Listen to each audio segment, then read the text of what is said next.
Hello, my name is Dennis Daly, and I am an interviewer for the Public Library of Cincinnati and Hamilton County.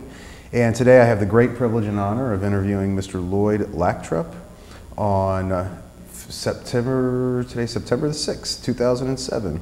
And we're at the main library, and our camera operator today is Mr. Mitch Katz. Mr. Lachtrupp, thank you very much for agreeing to talk with us today. And we're going to just get started with how did you come about getting into the service? I know we talked a little bit before the interview about how you actually started off and got into the Navy, but how did you get into the service before the war or during the war, and then? Well, the war happened. I was a senior at Pearl Harbor, the bombing of Pearl Harbor, and we were all shocked. Of course, you know that. Now, you were a senior in high school? I was a senior in high school, just getting ready to graduate. Now, I saw a program down at the old Albee Theater, and it was about the V5 aviation thing for the Navy. And I thought, wow, when they threw their white hats in the air and on graduation, and the way they looked in their white uniforms, excuse me, I thought, man, I would like to do that. So I found out what you had to do to get in the V5 program. At that time, that was a tough program to get into. Other than the Naval Academy, West Point, I think this may have been the toughest outfit to get in. So I thought, I'm going to try it. I took my physical examination, written examinations, and I qualified. Almost did not qualify because of some eye test that they gave me. But he told me how to strengthen my eyes, that I will later be tested at Ohio State University for the finals. Now, where were the tests given in Cincinnati? That was downtown somewhere, and I couldn't tell you the building, but I went there, and sure, there was somebody that gave me my physical examination and a written test. He says, you passed everything but this eye examination. He said, and you're so close, I'm going to pass you. So he gave me a couple of clues how to strengthen my eyes for to pass the tests at Ohio State. So then I got called and gave me a button for V5 to wear, showing that nobody else can get hold of me because I'm now temporarily going to be in the V5 program. Learn to be a Navy fighter pilot. So I waited for that, and it was sometime in December, I suppose, November, December, I went to Ohio State and I took the examination. Most of the fellows did wash out in taking that test. They put you into a chair and they revolved you such a way, and you stayed relaxed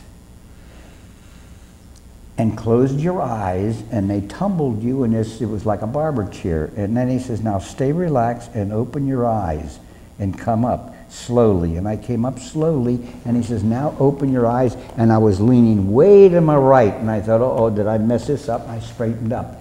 That's what you had to do. If it didn't throw you off, you would, or if you try to cheat and come up straight, you were out. Okay. Okay, so now it was just a waiting period now to be called, and I went in January the 9th, I went to Albuquerque, New Mexico. Was this January of 43? January 43. Okay. That's the day I went in. And I went to then to Albuquerque, New Mexico, and went to Detroit first, and then they put me in cattle cars. It was a dirty old train, and they sent me to Albuquerque. And I spent 3 months there. That was the first part of the course. I completed everything. But before I left and went to what was called another pre-flight school, which is hotter planes than what we flew, how'd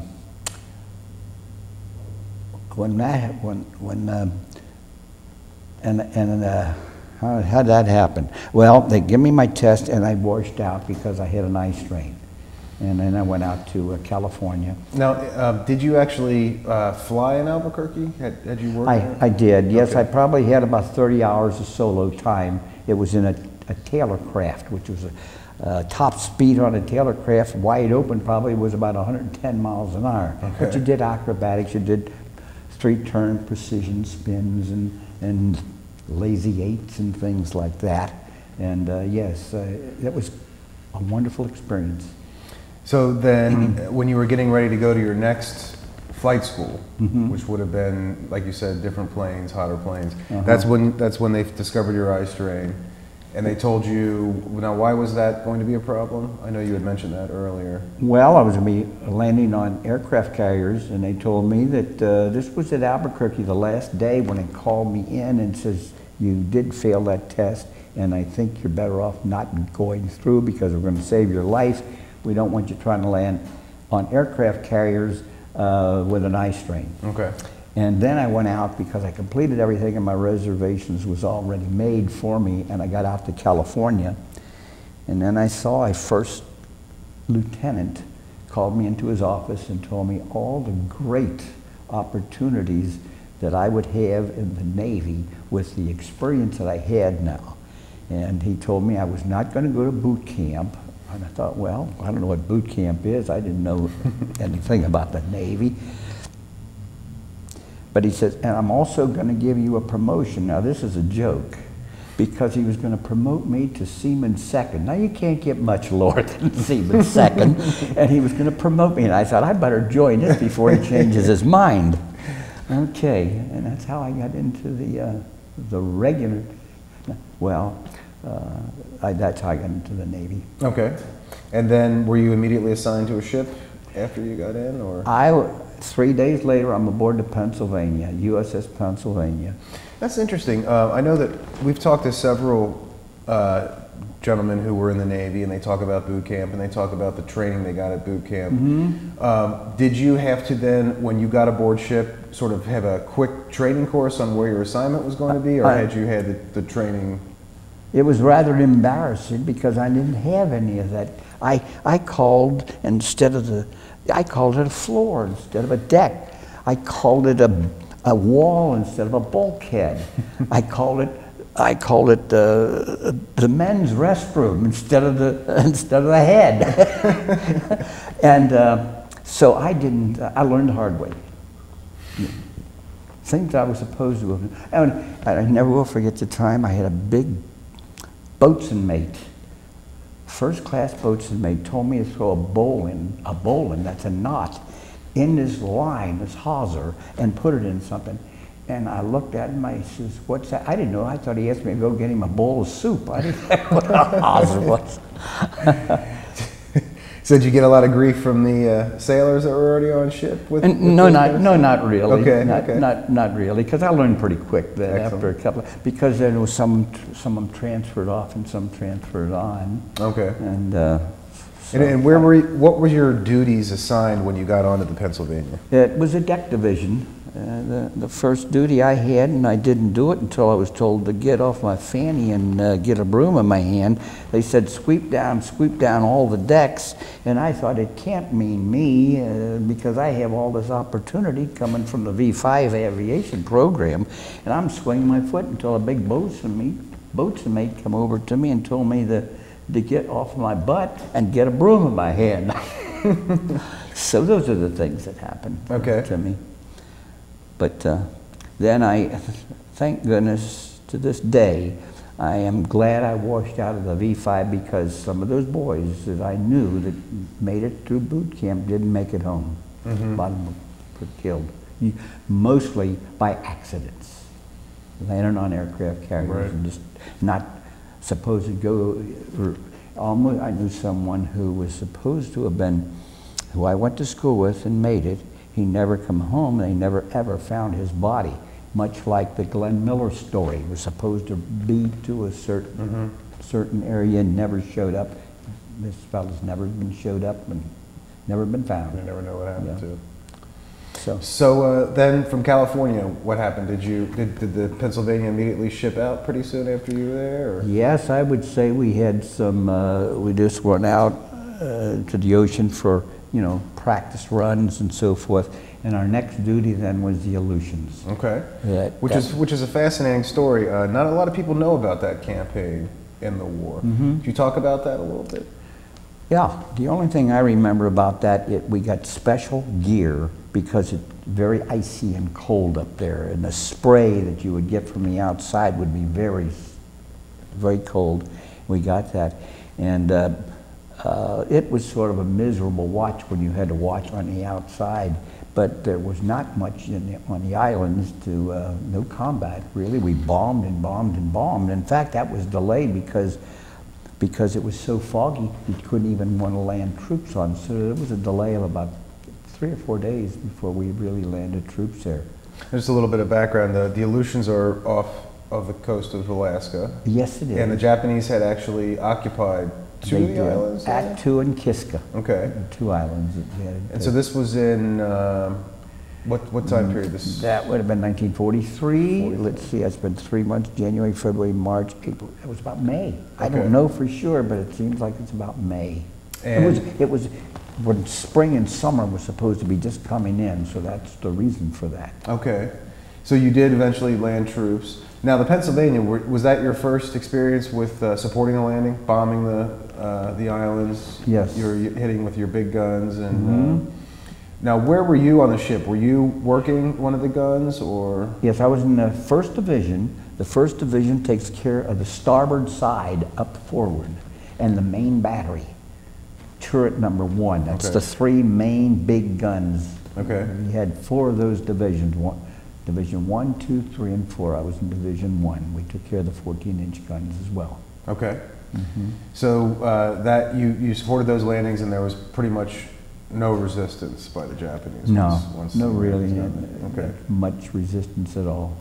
Did you stay around the Aleutians for very long after that, or? No, we did not. We had some repair work done. We didn't know how it happened, but there was an explosion. They didn't know whether they swept a mine or what it was, but we did have some repair work to be done, and we come back to the U.S. after the Aleutians.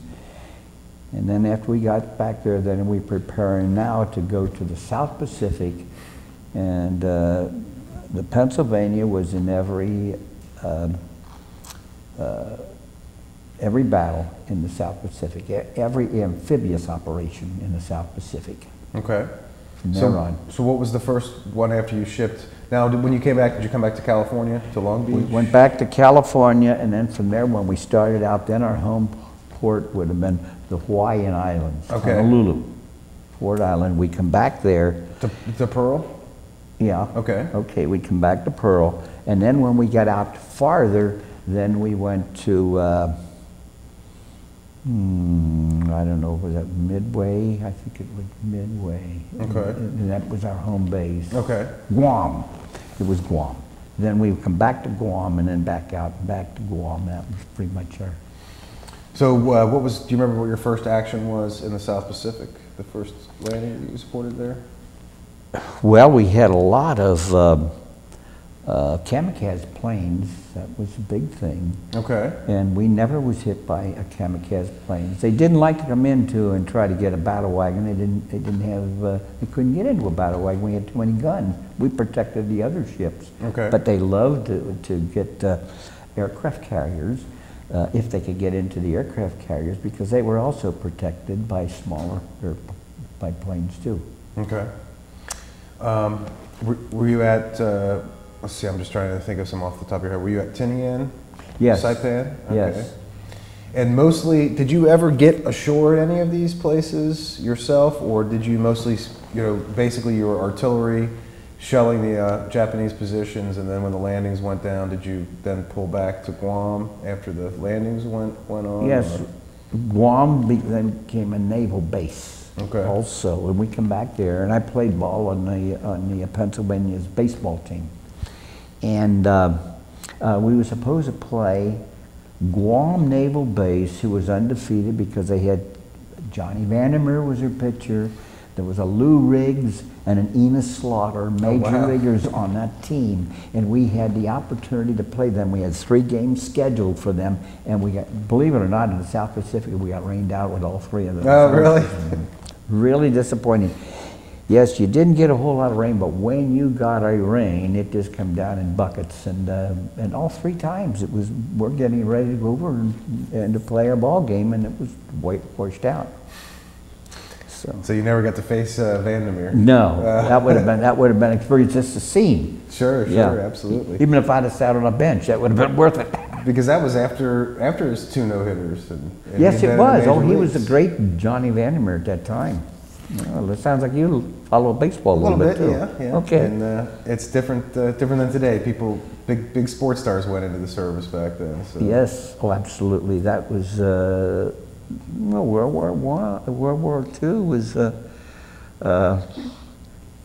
That was one everybody wanted to fight, get into, and do their part.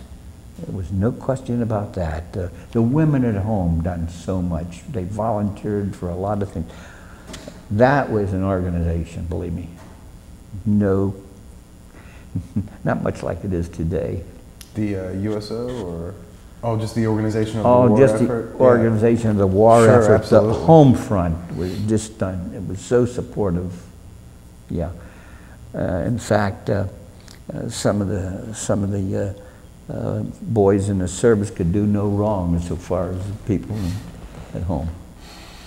So you're out in the Pacific, and you're supporting the landings. You were at Leyte Gulf, you said. Yes. And that was a huge naval battle. I know. It was. It was the big naval battle, and of course we was in that too. That was over in the Philippines, when we landed them in the Philippines. That was the Battle of the Surigao Straits, where Halsey was led away from our protection, and the Japanese fleet then went around him. That was a mistake of Halsey, and he was coming after us. They were coming after us, and we had to do the fighting there, and we did that with a lot of bombardment projectiles rather than armor piercing, because our job was to bombard islands. And we had a lot of help there too, because we had PT boats shooting, firing at them, and destroyers as they was coming down the straits. But then our big guns really did. That's interesting. Did you know that Halsey had left when you were on the ship, and were you aware that the Japanese fleet was coming around, or how did a battle like that take place for an individual sailor aboard a ship? Being aboard the Pennsylvania, you only get the information that they're putting over the loudspeaker. And they says the Japanese is like 300 miles or 350 miles from here, heading in our direction, making so many knots per hour. And about every hour, they were become 250 miles from here, making so many knots, headed directly to us. And we knew it all the way until they were about 50 miles and heading our way. We knew that they were coming, you know. And the remarkable thing is, I do not remember anybody aboard our ship that was afraid.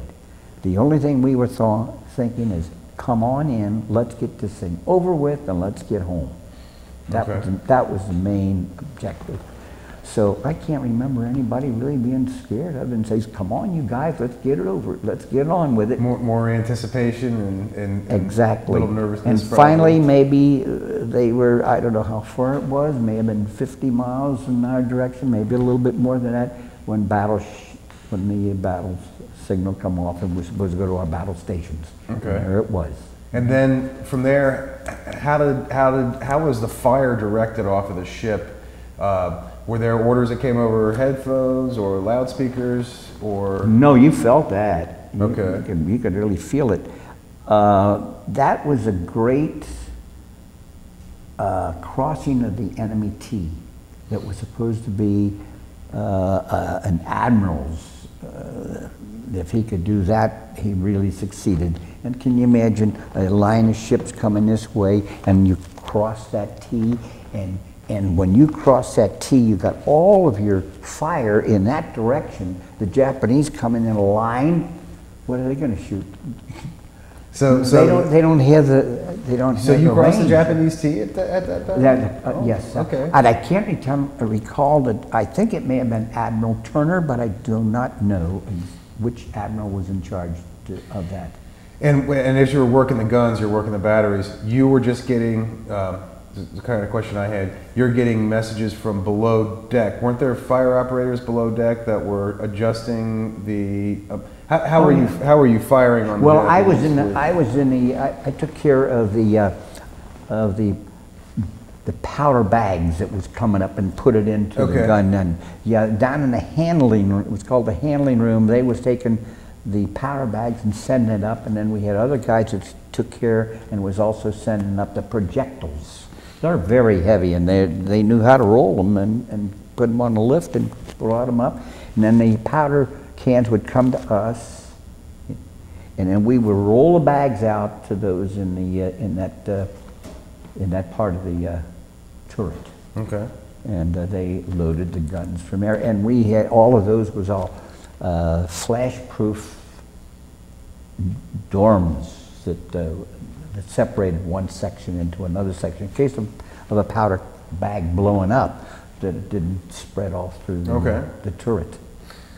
And so about how long were you at battle stations? Do you remember during that battle? Probably an hour and a half. Oh, really? That's all. And then it wasn't long after, because then some of their aircraft carriers, they didn't have too many aircraft carriers and didn't have much left. They did get out, and some of them were damaged, and they got out. But then we sent our planes out, and they finished them. That was the end of their Navy. Really. Their Navy was used up then. And so this was the Philippines. This was after the Philippines. You see, when we landed, like the amphibious, when we landed troops there, what we had, we had troops on the island in the Philippines. Then you had Japanese to protect them, and you were here to protect our boys. And now you'd have we could not leave our boys there. Right. Because otherwise you'd have Japanese, our boys on this front of the island, and Japanese troops on the other side. So you had to stick it out. There was no running, getting away and saying, "Come on, Mr. Halsey, come on back. We'll wait for you." Right, exactly. Okay. And so, and you were providing a lot of logistical support for the, in terms of artillery shells for the American troops on the island. And the Philippines. When was that again? Refresh my memory. That was in '44, correct? That was in the fall of '44, or am I wrong on that? As I recall, I got some books over there, and it tells me the dates. But yes, it must have been heavy in '44. Wait a minute. Yeah, it had to be. Yeah, sure, 1944, because it was over in December, in August of '45. So after the Philippines were secured and the battle was over that you were in, you went back to base at Guam again to resupply and absolutely, and then we had some other amphibious operations to do after that. Do you remember any of those? Well, the ones that's closer to Japan. Okay. No, I can't. I just can't recall. Because you said you missed Iwo Jima. We missed Iwo Jima. We burned out our main battery. We had the lining of the main battery guns was sticking out about 3 inches, and we had to go back to you and get relined and then get back. Now, during this time, you had told the story before. I think it's a great story. When was it that you got the letter from your mother that saved your life? I received that letter on February the 11th of 1944. Okay. That's the point that I want to make, is the importance of getting mail to the servicemen overseas. I received this letter from my mother. I was in the main battery. No, I was on watching Sky Control, and we was taking on these powder cans, ammunition, and in the South Pacific, and it's very hot down there to work, a lot of perspiration. And we had a mail call while I was on watch, 8 to 12 midnight. Between those years, those hours, we had a mail call, and when I was relieved, I thought I'll go down and relieve somebody, because I was fresh and those guys down there was working their old tails off. Sure. And in the meantime, when I'm heading for this forward hole, I thought, wait a minute, I'll check and see if I got any mail. Yes, I did. I received one letter. It was from my mother. I read that letter, I put it in my pocket, and I'm heading for the forward hole again to go down there. And right before I got there to go down in the hole, I said, wait a minute, what did my mother say? And I reached in and took it out, and I reread it. I put it back in my pocket, and I started now to the forward hole. I wasn't 10 seconds away, and the explosion was down there. And there was 4 guys down there receiving the powder cans from topside, and one of those powder cans exploded, burning up. All the men. One guy was able to crawl out, and he died 2 days later. From the burns? And, by the way, that was February the 11th, 1944. And on February the 11th, 1950, I was married. Oh, okay. So that was your wedding anniversary. You never forgot that day. Never forget that day. It happened to be on my wedding day. Did you, I'm sure you told your mother that she saved your life. I did. I'm sure she felt good about and I that. have other people says, did you save that letter? And I says, no, but I sure wish I would have. You didn't save it. I didn't save it. I read it, and I probably put it in my But there's a lot of locker. other stuff going on while you're out there. Oh, so. yes. There was more war to be fought. Sure. So after you burned out your battery, you said before Iwo Jima. Where did you go back to get repaired? San Francisco. Okay, so you came all the way back stateside for that. Yes, and I remember I was on the starboard side, and the port side got 21 days leave to go home. And when they came back, then the starboard side had 21 days. Okay. So then we came back after that's the first time I was home since the day I left. And then I come back aboard ship, and I went back out again. And we took in some more islands, and after that... Now, on your 21-day leave, did you come back home to Cincinnati? Come back to Cincinnati by train. That must have been... How long did that take to get from California to Cincinnati? 3 days. 3 3 days? nights. Okay. So you had a pretty good stay here to see everybody. Yeah, I did. It was a nice day. Saw all your family and all your friends. Yes, they had a party. Oh, that's nice. Yeah. That's nice. And this was after the powder can incident. This would have been late 44. I don't know. It was about that time. I guess it was. Yeah, because I don't think so. I think I come home and come back, and then the powder can incident was after that. Okay. But the Saragasso Straits was about that time. Okay. Because I remember going out, I went to Western Hills High School. My brother was going to Western Hills High School, and I remember going out and talking to the class about the Battle of the Saragasso Straits. That must have been a really big thrill for them. Somebody was actually in the battle. Wow, that's... Yeah. So you got back to San Francisco. Great Navy town, I heard at that time. Oh, yeah. Oh, it was a great Navy town. And you shipped back out again. And where were you headed now? Was this when you were headed to Okinawa? Well, Okinawa came later. Okay. So you out Iwo Jima, because we was out. They were taking Iwo Jima when we was having our guns relied in the United States. That's how we missed that. And Iwo Jima was taken, Okinawa was taken, and then we had some other islands. But then we're getting in closer to Japan now, and then we went to Okinawa, and on February the war was over. The 15th, it was the 13th then, that we took the 13th of August.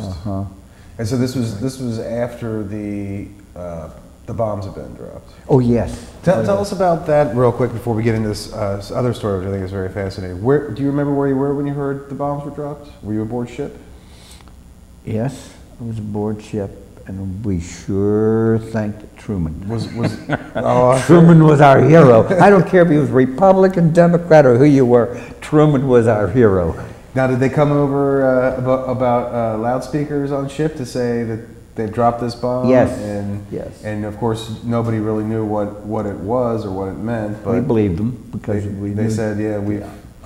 So there you are. We knew that we had heard that there something like that was in the works. Oh, okay. A big bomb was in the works, but we didn't know how big it was. And plus, there are so many rumors and all kinds of rumors. So when you heard that, you thought, "Wow, okay." And so there you were sitting outside of Okinawa, the bombs have been dropped, and you're thinking, we're going to go home. Not too long now. And then what happened? Well, like I said, I was sitting in a 5-inch turret, just on watch. And I and another fellow was sitting on a table. And we're talking about, I think we're just about to get this war over with and we're going to be getting home shortly. And the next thing I know, boom, we're sitting on the deck. We took a torpedo. It was an airplane, a Japanese airplane that flew in back of Okinawa. You couldn't pick it up by radar. He flew low, went over the island, and then straightened out, dropped his torpedo, and then took off, and we got it. And you got hit pretty bad. We got hit pretty bad. We lost a lot of men there. Yes. And many of those people, I thought about them for a lot of years and still do. The parents is the ones who was celebrating the end of the war. Didn't know that their kid was killed yet. And they thought their boy was safe and they're going to be home. Right. And then some of the last casualties of the war they had to be. Yes. I remember our first lieutenant called, had a meeting with us, and he says, I just had the worst job I ever had to inform all the boys that was killed. Take that back. His explanation was after the powder can exploded, killing all 4 guys in our division. And he had to notify the parents. Those that he knew well. Do you know about how many men were lost on board ship that day with that torpedo? About 25. About 25. Yeah. And so then you had mentioned that this sort of took the Pennsylvania and dropped it really low in the water. Oh yes. And you had to be towed. That must have been a different experience for you than almost everybody else in the Army, both in Europe and in the Pacific that day. Everybody else had to be celebrating. And you were kind of being towed back, limping back.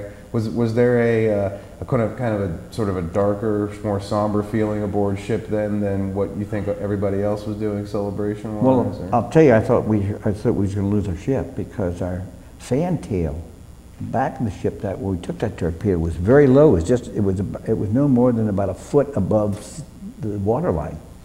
But our bow was real high because remember I was in the 1st Division and we're in the forward part, and when you look down there, your ship is like this kind of an elevation, and but we had life gears on, which says all hands man your life jackets, put your life jackets on, because it was a very good possibility that we were going to go under. Wow. Mm-hmm. And where did you get towed to? Did you get towed to dry dock? Well, it took us about a week before we was able to do any kind of patchwork. That was other people's jobs who was able to go down under there and sufficiently hold out the water, draw out the water, was pumping water out and sealing up in watertight integrity the best they could. Okay. And so from that point where it got watertight, now where did you go then? Were you steaming home? No, we didn't steam home. Okay. We got towed because of our, we got 2 of the screws, and we had 4 screws, 2 of them knocked off and 2 of them bent so bad that it was not usable. So we would just, you got towed all the way to Pearl? Yeah, we had, no, to Guam. Okay, to Guam. Went to Guam and put in dry dock. And then, since I was out at sea for all those months and 3 years, I had enough points to get home. And so I was transferred off of the USS Pennsylvania, put on the Idaho, and because the Idaho had picked up soldiers and brought back to the States. And I went back to the States. When I got into the United States, then I was sent to the naval base in Michigan. Okay. Great Lakes. Oh, Great Lakes, okay. And then I was discharged from Great Lakes. That's where I would have had to take my boot camp. Sure. Yeah, so you got to see it at least. Yeah, I got to see it. Now this kind of brings up an interesting question. You're transferred off of the Pennsylvania because you had enough points. Mm-hmm. Did you have a lot of buddies that were still on the Pennsylvania? Oh, yes. And so you kind of went home with a bunch of strangers? Or did you have any buddies that had points that kind of got transferred? Well, we all went in different directions because remember the Pennsylvania, we had them from every state in the United States aboard here, so they went home to their own. Okay. But I just went by myself by trade and was sent to Great Lakes and was discharged and come home. That was the best tip I ever give anybody in my life. It was right before Christmas. I got home before.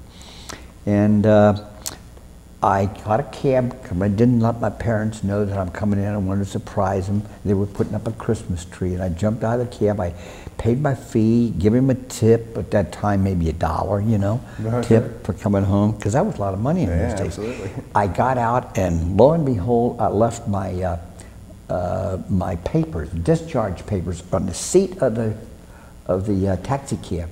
So we called the taxi cab company and come out in front, and here come the taxi cab down the street. He saw it. And lo and behold, I reached in my billfold. I meant to give him another $1, and I gave him a $20 bill. I didn't have much more than that in my pocket.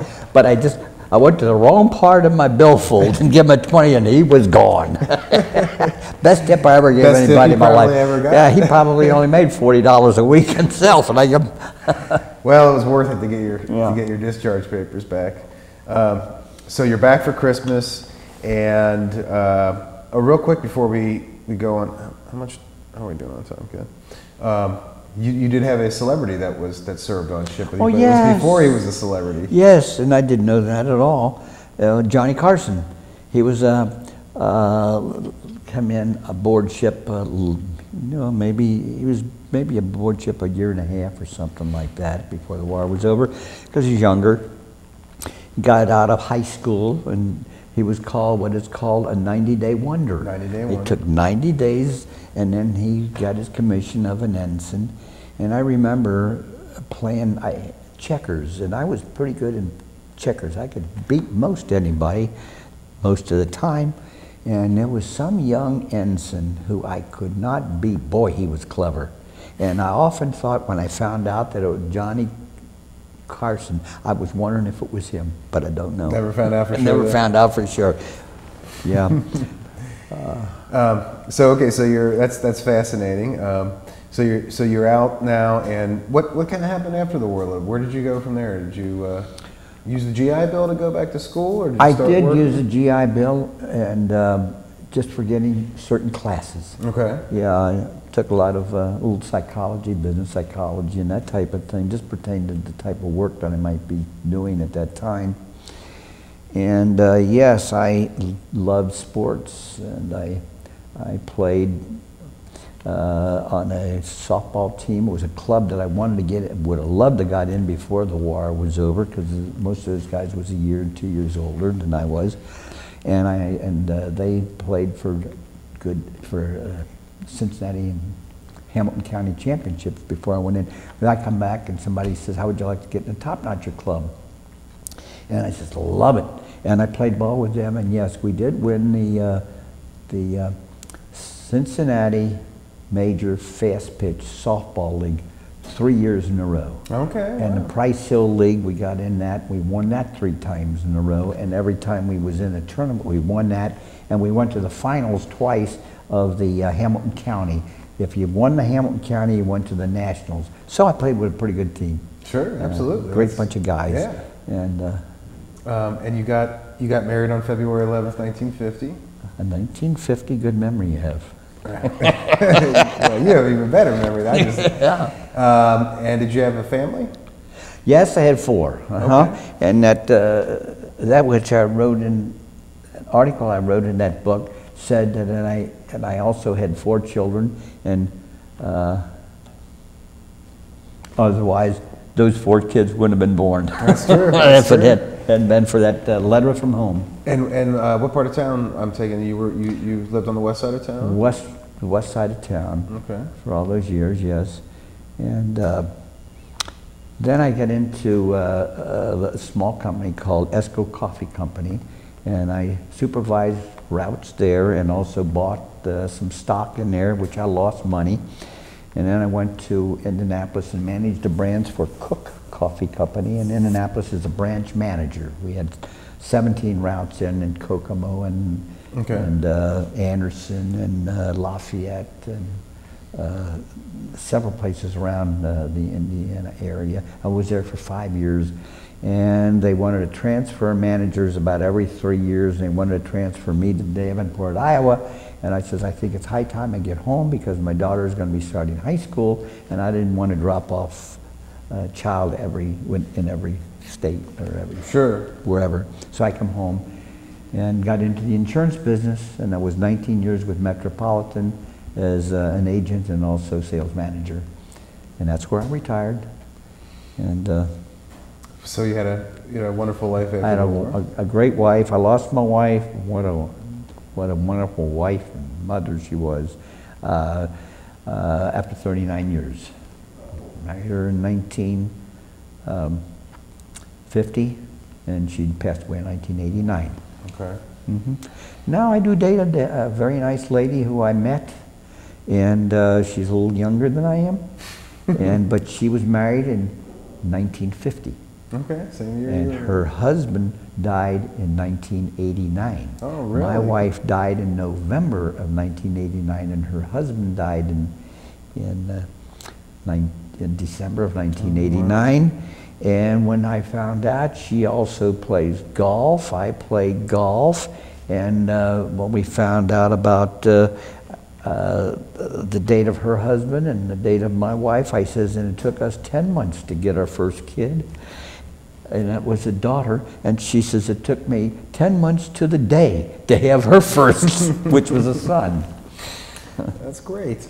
Are your children still all in the Cincinnati area? Or? Yes, they are, and that is the reason why we moved back to Cincinnati, to keep the kids together, and if they get transferred out, and all three of my kids really has real good positions.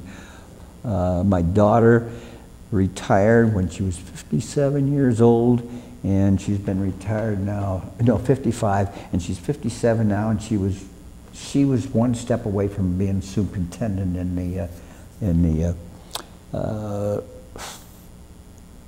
and she was just offered another job, and she says, Dad, the money was too good to turn down, so she's going to probably start back to work again. Is she a teacher? She was in the education field. Okay. Yeah. She's with Great Oaks. Okay. I know is that part of the? Yeah. The like Scarlet Oaks. Scarlet Oaks. That's it. Okay. Yeah. She followed the gal up who is now superintendent. My daughter just followed her up one line, and every time she got a promotion, my daughter got her job. And when she got the job of being a superintendent, my daughter got her office. And then she was there for 2 years, and then she decided to retire. And then after 2 years, and she also had a job where she was, if at any expulsions, she would listen to those, and that was her job. Okay. Grandkids? Grandkids, one, yes. My daughter, my first daughter, had a daughter, and she has a baby daughter now 2 years, so I only had one great-grandkid and 4 grandchildren. Okay, excellent. So I had a great life. Absolutely. I played golf, I bowl, and at my age, I can't complain about anything. Absolutely. Well, I have to tell you, sir, it has been just a wonderful honor talking to you, and I don't know if you have any other memories from the war that you or stories that you'd like to tell quick here before we wrap up. Oh, there's so many small stories that this was all a part of it. And basically, I think we covered most of it. The most cherished memory was a letter from Mom.